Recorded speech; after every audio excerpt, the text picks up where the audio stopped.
Kita berdoa. Benar ya Tuhan, Engkaulah yang memanggil kami menjadi anak-Mu, sehingga kami layak disebut anak-anak-Mu. Terima kasih untuk anugerah keselamatan. Terima kasih untuk cinta kasih Tuhan setiap hari bagi kami pribadi lepas pribadi. Terima kasih untuk perjumpaan hari ini bersama dengan sesama dan berjumpa dengan Tuhan dalam peribadahan ini. Sebentar bersama kami ingin kembali disegarkan oleh firman Tuhan. Berkati kami seluruhnya, jemaat Tuhan yang hadir di sini, juga jemaat Tuhan yang hadir mendengarkan dari rumah masing-masing, agar setiap kami sungguh-sungguh diteguhkan kembali oleh kebenaran firman Tuhan yang akan kami renungkan bersama-sama pada hari ini. Roh Kudus, tolonglah kami dan ajarilah kami. Dalam Kristus kami berdoa. Amin.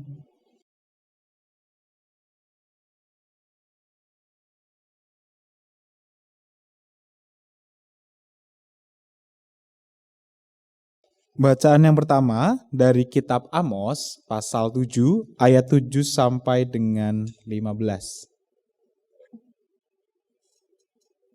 Kitab Amos pasal yang ke-7 ayat 7 sampai dengan ayat yang ke-15.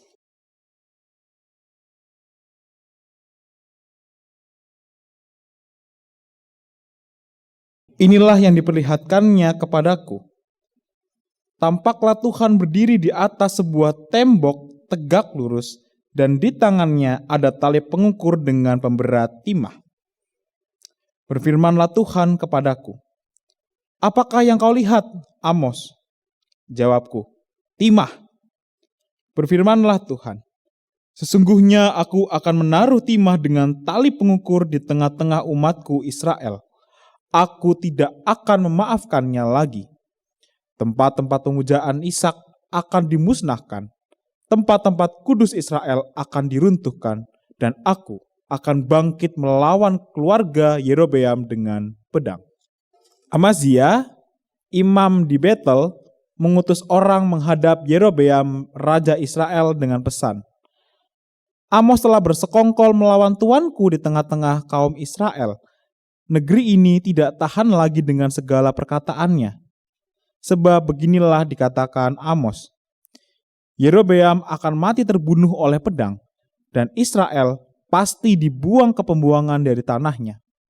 Berkatalah Amazia kepada Amos, "Pelihat, pergilah, enyahlah ke tanah Yehuda, carilah nafkahmu di sana, bernubuatlah di sana. Tetapi jangan lagi bernubuat di Betel, sebab inilah tempat kudus raja, inilah bait suci kerajaan." Jawab Amos kepada Amazia, "Aku bukan nabi, dan aku tidak termasuk golongan nabi, melainkan aku ini seorang peternak dan pemetik buah ara. Tetapi Tuhan mengambil aku dari pekerjaan menggembalakan kambing domba, dan Tuhan berfirman kepadaku, 'Pergilah, bernubuatlah terhadap umatku Israel.'" Demikianlah sabda Tuhan. Syukur kepada Allah.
Cium-cium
Bacaan kedua dari surat Efesus pasal yang pertama ayat 3 sampai dengan ayat yang ke-14.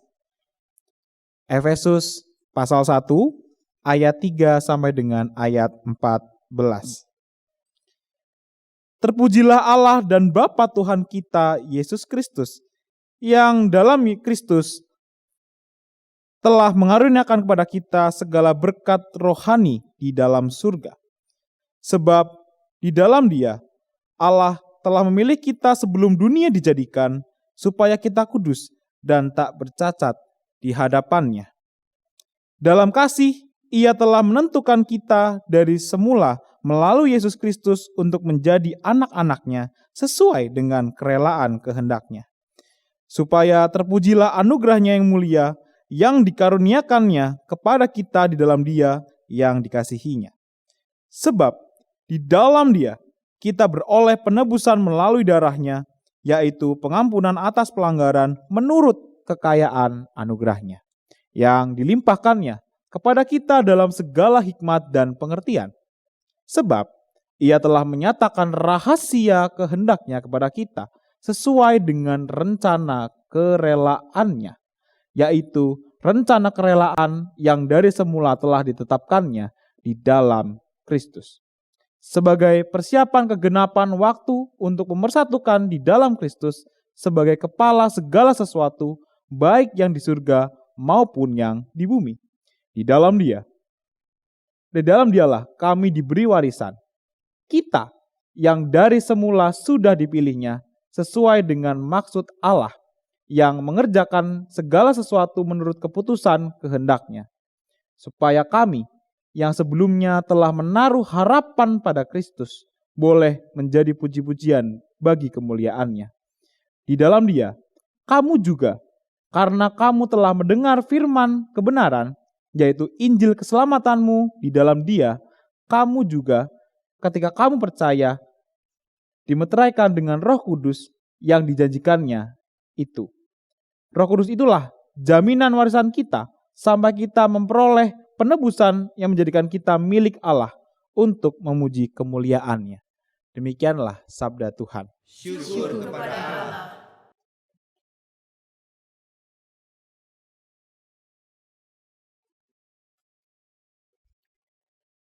Bacaan Injil hari ini terambil dari Injil menurut Markus pasal 6 ayat 14 sampai dengan ayat 29. Demikian bunyinya. Yohanes Pembaptis dibunuh.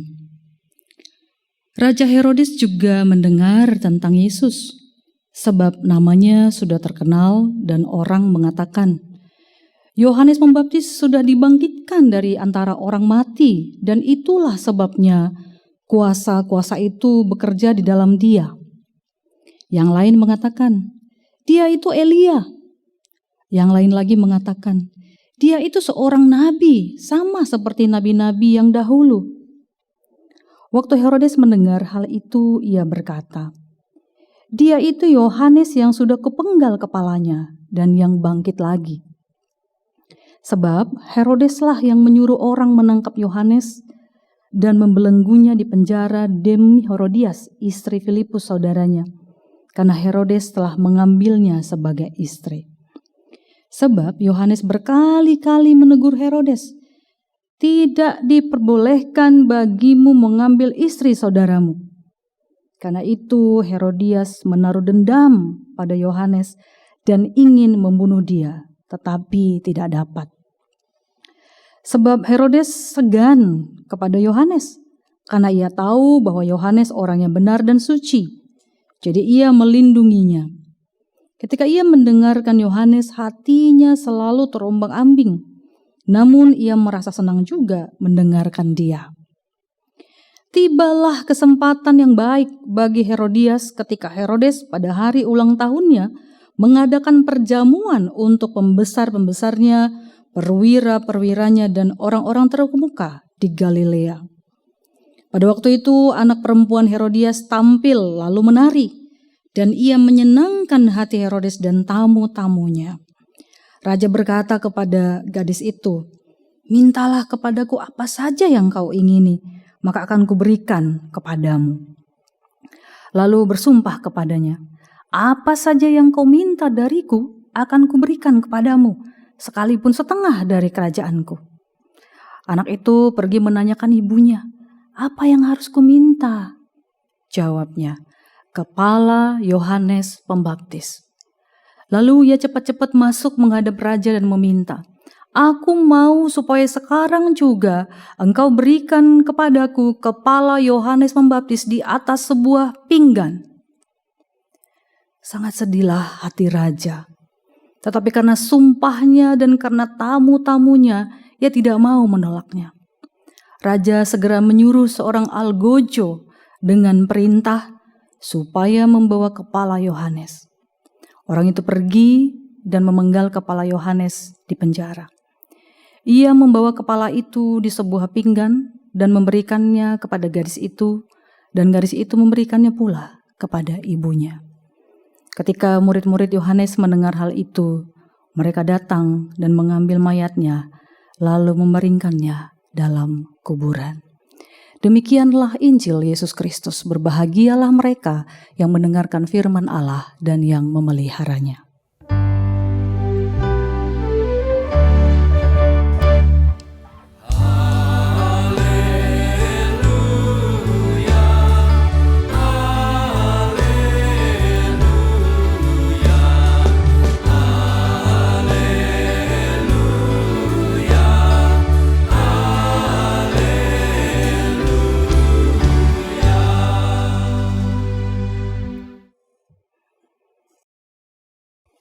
Jemaat yang dikasihi Tuhan, saya berdoa dan berharap semua kita hari ini, dari manapun kita menonton atau menyaksikan dan mengikuti peribadahan ini, kita boleh mengikutinya dengan hikmat, kita beribadah bersama dari tempat kita masing-masing, dan kiranya semua kita boleh diberkati lewat peribadahan ini.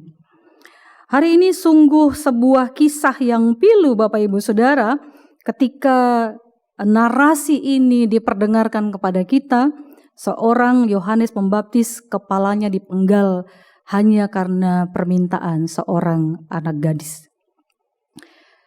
Kita diberi tema juga yang cukup luar biasa ya, pil pahit kebenaran. Ini kita bicara yang pahit-pahit kelihatannya hari ini ya. Bapak Ibu Saudara, pada umumnya kita tidak senang dengan kritikan.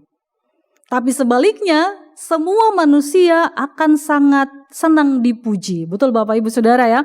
Kalau ada yang memuji kita, menghormati kita, menyanjung-nyanjung kita, entah karena kita baik, kita menolong orang lain atau hal-hal baik yang kita lakukan, wah kita sangat bahagia rasanya. Dipuji, dihormati, disanjung. Itu sangat manusiawi. Tapi ketika kita melakukan sesuatu yang baik, menurut kita itu sudah sangat baik dan terbaik dari kita, masih juga dikritik, masih juga dianggap tidak ada apa-apanya. Wah, ini pil pahit yang tadi ya. Udah kita kasih yang terbaik, kita yang maksimal lakukan sesuatu, apalagi di gereja misalnya, tapi banyak suara-suara mengkritik, bahkan berani-berani menegur kita dengan mengatakan itu tidak baik misalnya. Wah, kita bisa marah, kita bisa dendam juga pada orang yang mengatakan hal itu. Tapi itu pun manusiawi Bapak Ibu Saudara. Bahwa rasanya kok udah baik kok masih gak baik juga di mata orang. Kenapa masih dikritik? Kenapa masih ditegur begitu Bapak Ibu Saudara? Dan hari ini kita melihat dua tokoh yang sangat sentral dari Markus pasal 6. Raja Herodes, raja yang digambarkan punya kepribadian labil, tidak punya pendirian, bahkan mudah terombang-ambing dalam cerita ini. Dan karena keplin-planannya lah dia tega memenggal kepala Yohanes Pembaptis karena permintaan seorang anak gadis dan karena dendam dari ibunya. Dan di sisi yang lain kita melihat tokoh Yohanes Pembaptis, seorang pribadi yang setia pada kebenaran dan kebaikan, teguh pada hukum-hukum Tuhan, dan berani mengatakan ya kalau ya, tidak kalau tidak. Dan ternyata Bapak Ibu Saudara, menyatakan kebenaran itu selalu ada resikonya. Dan kita tahu betul dalam cerita ini apa yang dikatakan Yohanes Pembaptis ketika dia menegur Herodes, resikonya adalah nyawanya sendiri, Bapak Ibu Saudara. Apa latar belakang cerita ini sebenarnya? Jadi Bapak Ibu Saudara, Herodes memperistri istri dari saudaranya sendiri. Filipus itu saudaranya, Herodias itu istrinya Filipus. Tapi kemudian diambil oleh Raja Herodes menjadi istrinya. Menurut hukum Israel, menurut hukum Taurat, ini menyalahi hukum yang berlaku pada masa itu. Kemudian Yohanes pun berkata kepada Herodes, itu tidak halal begitu ya. Bila seorang laki-laki mengambil istri saudaranya, itu suatu kecemaran. Karena ia melanggar hak saudaranya laki-laki dan mereka akan tidak beranak. Jika seorang mengambil istri saudaranya, itu adalah suatu aib bagi saudaranya. Itu tertulis dalam Imamat pasal 20 ayat 21. Yohanes Pembaptis punya dasar yang kuat ketika dia menegur Raja Herodes dan istrinya Herodias tadi. Bapak Ibu Saudara, ada hal lain yang menarik dalam cerita ini. Ketika Yohanes Pembaptis menegur Herodes, tidak ada catatan dalam narasi Markus pasal 6 kalau Herodes itu dendam. Yang dendam malah Herodiasnya, begitu ya. Ini menarik sekali nih. Dalam bagian ini yang menaruh dendam adalah Herodias, perempuan yang diperistrinya, yang adalah istri saudaranya tadi. Herodes sama sekali tidak dicatat merasakan dendam. Pastilah secara manusia, saya bayangkan ya, pasti Herodes yang raja yang sepatutnya dipuji-puji, dimuliakan, diagung-agungkan, kok ditegur, kok berani-beraninya seorang Yohanes Pembaptis menegur seorang raja. Pastilah secara manusia Herodes tidak terlalu senang dengan hal itu. Tapi tidak ada catatan kalau Raja Herodes dendam. Perempuan yang bernama Herodias ini menyimpan dendam dalam hatinya, Bapak Ibu Saudara. Dan mencari-cari kesempatan kapan ini dendam akan kubalaskan. Ini orang terlalu lancang, ini orang terlalu berani. Siapa dia berani menegur dan mengkritik raja? Tentu kita paham Bapak Ibu Saudara, pada konteks dulu, apapun yang dilakukan raja itu sah-sah saja. Walaupun itu melanggar Taurat, mungkin bagi dia sebagai penguasa tertinggi, enggak apa-apalah, kan raja. Bukankah zaman sekarang juga demikian Bapak Ibu Saudara? Kalau orang-orang kecil yang melanggar peraturan, mereka cepat-cepat diadili, cepat-cepat mendapatkan hukuman. Tapi kalau orang tersebut yang melanggar hukum itu adalah orang-orang besar, pejabat-pejabat negara, orang-orang penting, katanya hukum itu tumpul ke atas, cuman tajam ke bawah doang. Dan itu terlihat dalam cerita ini Bapak Ibu Saudara. Bahwa Herodias menganggap siapa Yohanes Pembaptis berani-beraninya menegur seorang raja. Dan dia mencari-cari cara kapan orang ini akan mendapatkan balasanku. Dia menunggu-nunggu waktu yang tepat Bapak Ibu Saudara. Dan apakah dia menemukan kesempatannya? Menemukan Bapak Ibu Saudara. Tepat ketika Raja Herodes berulang tahun dan putri Herodias menari-nari menghibur raja dan seluruh tamu-tamunya. Dan putrinya itu berhasil membuat Herodes gembira. Bahkan mengatakan, hai gadis yang cantik, yang pandai menari, saya gembira karena engkau bisa menari dan membuatku bahagia. Katakan apa yang ingin kau mau, saya pasti kasih. Bahkan setengah dari kerajaanku pun ku kasih. Wah, ini luar biasa Bapak Ibu Saudara. Seorang raja mau kasih setengah kerajaannya hanya karena tarian, hanya karena hiburan dari seorang anak gadis yang menari-nari. Ini juga bagian dari kepribadian Raja Herodes yang terombang-ambing tadi ya. Masa setengah dari kerajaannya mau dikasih begitu Bapak Ibu ya. Apakah ini simbol kemurah hatian atau simbol kepelin-pelanan dan terombang-ambing yang gak punya prinsip sama sekali begitu ya. Tapi yang pasti ini menjadi kesempatan bagi ibunya. Karena ketika anak gadis itu ditawarkan apapun yang kau minta, katakan saja. Dan anak gadis itu bingung. Tanya ibu Sekarang kan juga banyak anak-anak kalau bingung nanya orang tuanya, Bapak Ibu Saudara ya. Mau minta apa nih? Apa nih yang paling berharga yang harus kuminta? Jangan sampai salah minta, begitu ya. Dan dia tanyalah ibunya. Kira-kira, "Mi, minta apa nih? Jangan sampai salah minta," gitu ya. Harus yang paling berharga, harus yang paling penting. Dan Herodias pun, wah ini nih kesempatanku. Apapun yang diminta akan diiyakan oleh Raja Herodes. Dia minta apa? Kepala Yohanes Pembaptis di atas sebuah pinggan atau sebuah talam. Bapak Ibu Saudara, dendam itu luar biasa tersimpan dengan sangat rapi. Dia ingin nyawa dari Yohanes Pembaptis dari awal. Dia ditegur, dia sudah panas hatinya dan itu disimpan-simpan. Kita tidak tahu nih berapa lama dan dia masih minta kepala, nyawa. Harus mati ini orang. Apakah Herodes mengiyakan? Apakah Herodes memenuhi permintaan itu? Karena dia raja yang jaga image begitu ya. Sudah berjanji di depan semua orang, di depan semua pejabat dan tamu-tamu agung. Tidak mungkin seorang raja merubah apa yang sudah dijanjikan. Dicatat di sini dengan berat hati Bapak Ibu. Dengan sedih dia terpaksa mengutus Algojo pergi ke penjara memenggal kepala Yohanes dan dibawalah kepada anak gadis itu dan anak gadis itu membawanya kepada ibunya. "Ibu, ini apa yang kau minta." Bapak Ibu Saudara, ini luar biasa.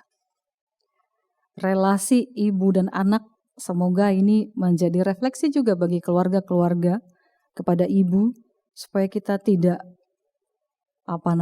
memberikan contoh yang tidak baik kepada anak-anak kita. Anak itu masih butuh tuntunan, kadang-kadang apapun yang dikatakan orang tua, iya aja.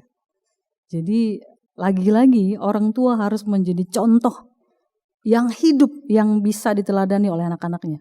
Tidak hanya mendengarkan omelan mama misalnya setiap pagi, tapi butuh teladan yang hidup begitu ya. Dalam cerita ini justru yang tidak baik dipertontonkan kepada seorang anak gadis yang masih muda. Oleh seorang ibu yang dipenuhi oleh rasa dendam yang membara Bapak Ibu Saudara.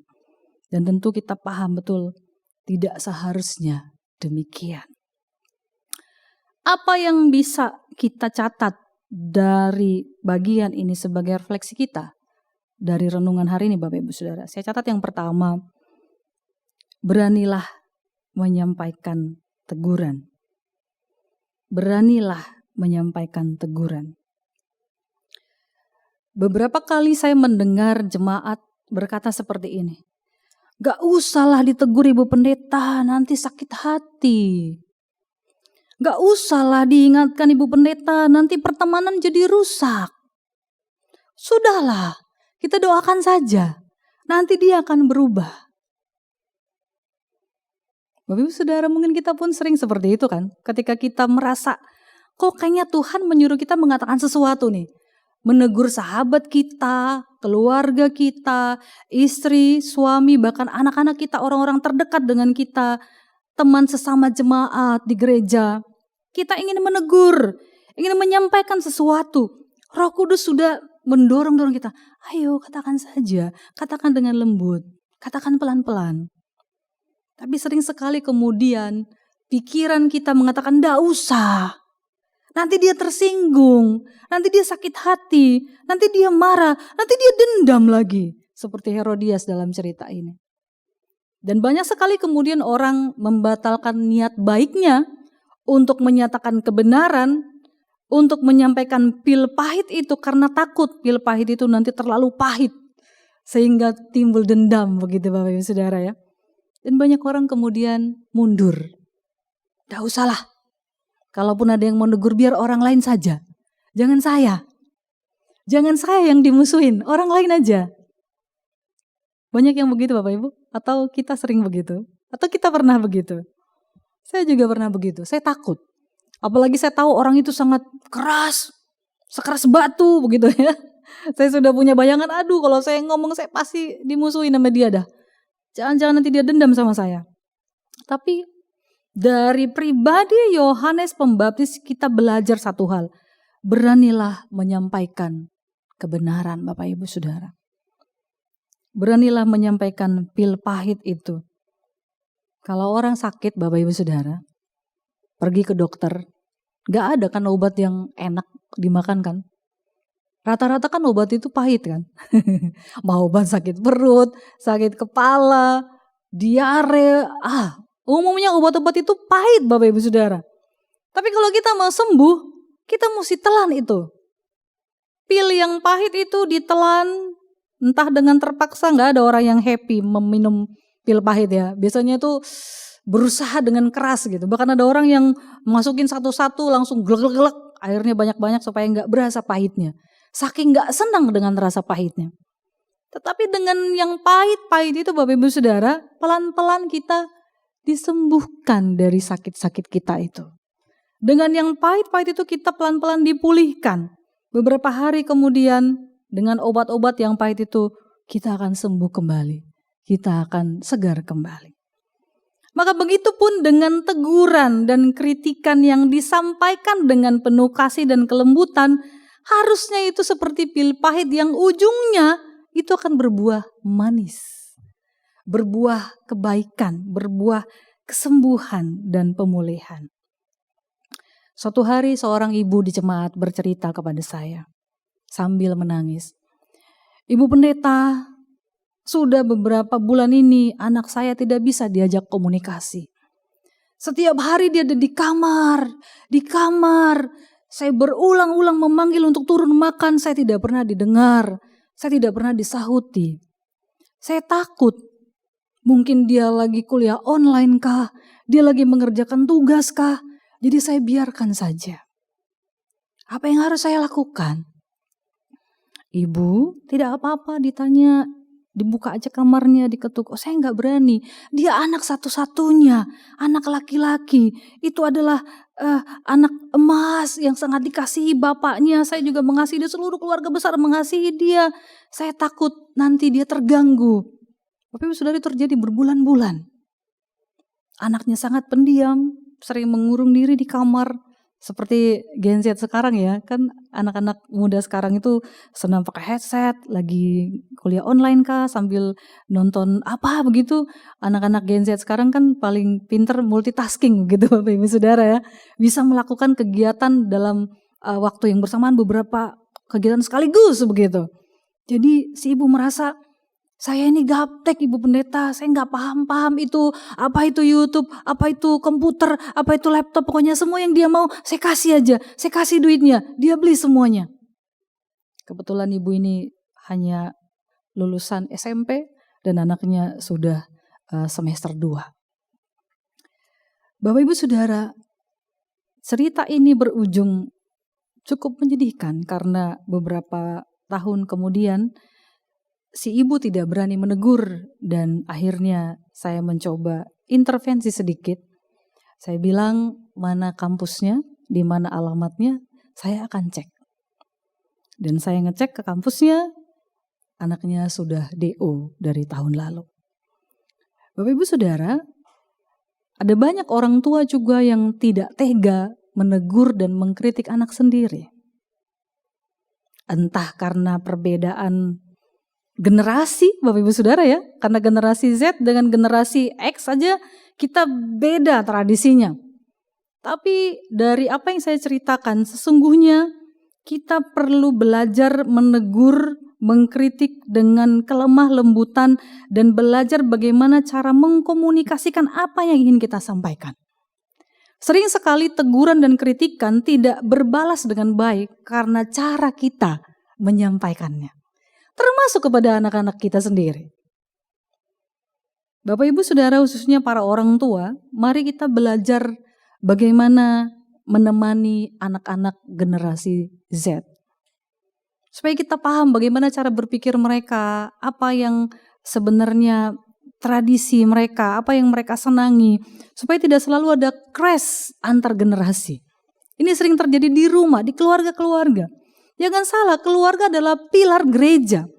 Kalau keluarga tidak lagi satu, bagaimana gereja mau kuat? Kalau gereja mau kuat, keluarga-keluarga harus kuat Bapak Ibu Saudara. Maka saya berharap dengan refleksi hari ini juga menolong kita sebagai anggota keluarga, khususnya orang tua. Mari berani menegur anak-anak kita dengan penuh kelembutan. penuh mencari mood. Anak sekarang itu mesti dicari moodnya kapan yang bagus gitu ya. Mencari mood yang bagus, momen yang bagus, menyampaikannya dengan lembut sehingga mereka tidak merasa diinterogasi, tidak merasa dihakimi, tidak merasa dipersalahkan dan didakwa ketika teguran dan kritikan itu kita sampaikan dari orang tua. Saya sangat yakin, saya sering mendampingi pemuda, remaja di gereja. Sebenarnya mereka tidak suka diomel-omelin, mereka juga malas mendengar orang-orang yang lebih dewasa nasihat-nasihat terus. Tapi mereka rindu ada teladan yang hidup. Tapi mereka juga rindu ada orang-orang yang lebih senior yang berjalan menemani mereka bersama-sama tanpa harus mendikte mereka, tanpa harus mengusulkan atau memutuskan apa yang harus mereka kerjakan. Kita harus jujur bahwa di gereja-gereja kita umumnya apa yang harus dilakukan anak-anak muda sering diputuskan oleh orang-orang yang lebih tua, Bapak Ibu Saudara. Padahal anak-anak muda ingin, kami punya keputusan kami sendiri, kami punya pemikiran kami sendiri, kami punya ide-ide yang brilian, kami bisa mengembangkan pelayanan ini. Tapi sebagai orang tua yang merasa lebih punya pengalaman, lebih punya tanggung jawab, lebih punya power, kita merasa kita yang harus memutuskan apa-apa untuk orang yang lebih muda. Bapak Ibu Saudara, kita perlu terus merenung bahwa anak-anak muda kita di gereja seperti gereja-gereja mainstream, GKI, HKBP, seperti gereja saya juga HKI, banyak anak muda yang curhat ke saya, kenapa sih semua apa yang harus kami lakukan harus orang tua yang memutuskan? Kenapa sih kami gak bisa melakukan perubahan gitu? Nanti kalau kami pergi ke gereja lain, dilarang gitu ya. Bapak Ibu Saudara, ini lagi-lagi generasi antar generasi perlu berkomunikasi dan saling memahami satu dengan yang lain. Saya pikir kitab Amsal mengatakan bagaimanapun bapak ibu harus menegur anak-anaknya. Anak-anak itu harus ditegur dengan cinta kasih, dengan kelembutan, dengan cara berkomunikasi yang memang bisa diterima oleh keduanya. Jadi masa-masa ini adalah masa-masa di mana kita perlu menguatkan keluarga-keluarga kita, orang tua dan anak. Anak pun harus paham pada orang tuanya. Ada beberapa anak juga bilang, mama saya itu gaptek banget, udah diajarin berkali-kali gak ngerti juga. Mama saya sampai sekarang kalau dikirimin video itu udah akan dibuka sampai kapanpun, karena dia gak ngerti. Padahal udah diajarin beratus-ratus kali Bapak Ibu Saudara. Karena generasinya bukan generasi saya, bukan generasi Gen Z. Pokoknya kalau mau telepon aja udah. Gak bisa dia baca chat pun tak bisa. Karena generasinya baby boomers Bapak Ibu Saudara. Beberapa mungkin masih bisa, tapi mama saya gak bisa. Apakah saya harus memaksa mama saya, ikut konsep saya, ikut tradisi saya? Tentu tidak. Saya juga harus memahami generasi orang tua saya sendiri. Jadi lewat firman Tuhan hari ini juga semoga kita semua dalam keluarga-keluarga Kristen di gereja ini, di semua gereja-gereja di Indonesia, kembali melihat bahwa seluruh komponen keluarga, orang tua, ayah, ibu, dan anak-anak harus saling berkomunikasi satu dengan yang lain. Dan orang tua jangan sampai tidak menegur anak-anak, tetapi memberi teladan yang hidup jauh lebih baik daripada hanya menegur dengan kata-kata. Saya berharap dengan ini keluarga-keluarga akan semakin kuat dan gereja Tuhan juga akan semakin kuat. Refleksi yang kedua Bapak Ibu Saudara, marilah kita menjadi pribadi yang terbuka dengan kritikan dari sekitar kita. Jadi kalau tadi kita berani menyampaikan kritikan, yang kedua kita terbuka dan berani juga menerima kritikan. Jangan cuma pintar mengkritik, tapi kita juga harus terbuka dan siap ketika dikritik oleh orang lain. Karena menegur itu lebih mudah, mengkritik itu lebih mudah daripada kita yang menerimanya, ya betul Bapak Ibu Saudara ya. Dari awal saya katakan tidak ada yang senang dengan teguran, tidak ada yang happy ketika dikritik Bapak Ibu Saudara. Tapi kita bisa memilih untuk berpikir positif dengan setiap kritikan dan teguran yang datang kepada kita. Kita nggak bisa mengubah situasi di sekitar kita Bapak Ibu Saudara. Tapi kita bisa punya perspektif sendiri, sikap seperti apa yang harus kita bangun ketika kita menerima kritikan dan teguran dari orang. Maka bangunlah sikap yang positif ketika ada teguran dan kritikan dari sekitar kita. Entah dari keluarga dekat, entah dari majelis di gereja, entah dari teman-teman sesama pelayan, dari sahabat-sahabat. Walaupun kritikan itu tidak enak, tidak menyenangkan, tapi kita bisa menyikapinya dengan sikap yang positif. Ketika kita dikritik dan ditegur, kadang-kadang yang membuat semua jadi heboh adalah kita langsung berespon. Betul ya Bapak Ibu ya? Langsung kita respon. Kalau orang Batak bilang terjadilah keributan. Ditegur, dikritik, yang lainnya menjawab langsung. Wah, ini bisa berakhir di mana nih? Bisa nggak berakhir sampai dendam, bahkan sampai katanya bertemu nanti di tanah merah. Itu kalau orang Batak bilang itu sampai mati pun tidak berdamai, begitu Bapak Ibu Saudara ya. Tapi itu sangat tidak Kristiani. Hari ini kita belajar, jadilah pribadi yang terbuka dengan semua bentuk kritik apapun. Ketika kita dikritik Bapak Ibu Saudara, tenang saja, tak perlu direspon kalau tidak diperlukan. Tenang, kalau itu sangat menggetirkan, tenangkan hati, berdoa, ucapkan terima kasih saja. Terima kasih untuk kritikannya. Setelah itu kita bisa terus merenung, apa iya perlu difilter. Semua kritikan juga tidak harus dimakan bulat-bulat atau Bapak Ibu Saudara ya. Kritik yang membangun kita bawa, kita catat.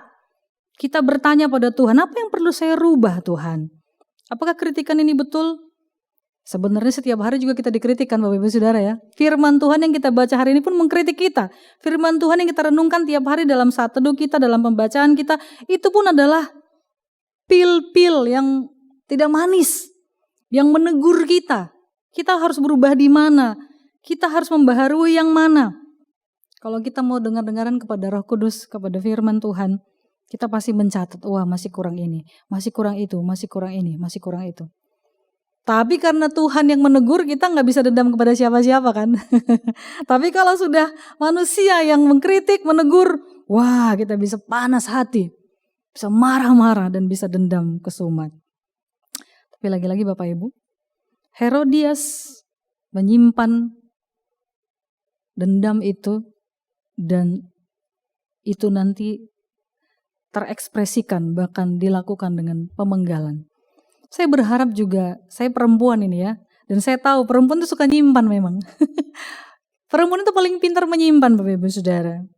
Ya sebagai kaum ibu, kaum perempuan, mungkin ini juga kritikan yang baik untuk kita hari ini ya. Supaya kalau ada hal-hal yang hari ini menyesakkan, hari ini tidak enak karena dikritik, selesaikanlah hari ini. Jangan disimpan, besok, bulan depan, tahun depan itu jadi dendam kesumat seperti Herodias dalam cerita hari ini ya. Orang Batak, karena saya orang Batak ya, punya tradisi. Setiap tanggal 31 Desember keluarga akan berkumpul, masing-masing akan menyampaikan sesuatu di sana dan itu adalah masa untuk salam-salaman karena maaf-maafan gitu. 31 Desember. Hampir seluruh orang Batak punya tradisi itu. Biasanya mama saya itu akan mengumpulkan semua dosa-dosa bapak saya dari 1 Januari yang lalu. Dan semua disampaikan di situ. Bayangkan 1 tahun penuh Bapak Ibu Saudara, semua disampaikan. Sampai kami bingung-bingung. Lah, itu kan udah lewat, masih diingat aja gitu ya. Karena memang kaum ibu dan perempuan ini suka menyimpan. Mungkin karena kami terlalu berperasaan begitu Bapak Ibu ya. Tapi hari ini mari kaum ibu, perempuan-perempuan yang dikasihi Tuhan, kita mau belajar dari firman Tuhan, ternyata itu sangat tidak Kristiani. Menyimpan-nyimpan hal-hal yang sudah berlalu. Tuhan kan bilang ya, sebelum matahari terbenam, harusnya marah kita juga selesai. Kalau ada hal yang tidak selesai hari ini, usahakan selesai. Karena besok akan ada masalah lain lagi, nanti akan ditumpuk terus jadi banyak, jadi menggunung Bapak Ibu Saudara. Jadi para ibu-ibu yang kekasih, mari kita belajar juga hari ini, bahwa kita tidak mau menyimpan-nyimpan apa yang tidak baik. Simpanlah yang baik-baik. Tularkanlah yang baik-baik. Teladankanlah yang baik-baik. Yang tidak baik, dibuang saja, ditinggalkan saja, dilupakan saja. Dan refleksi yang terakhir Bapak Ibu Saudara, mari belajar menegur sekali lagi dengan kelembutan. Jadi hari ini kita mengambil komitmen akan menjadi orang-orang yang teguh. Katakan ya kalau ya, katakan tidak kalau tidak. Itulah integritas yang sesungguhnya. Integritas itu sesederhana itu Bapak Ibu Saudara. Kalau ya katakan ya, kalau tidak katakan tidak. Jangan terombang ambing, jangan pelin-pelan. Kita mau menjadi orang yang teguh, berani menyampaikan ya kalau ya, tidak kalau tidak, walaupun itu pahit. Sekali lagi, pil pahit itu, itulah yang menyembuhkan, itulah yang memulihkan. Kiranya Tuhan menolong kita semua, Bapak Ibu Saudara yang dikasihi Tuhan, menjadi saksinya ketika kita menjadi berkat bagi sekitar kita dalam menyampaikan teguran dan kritik yang membangun.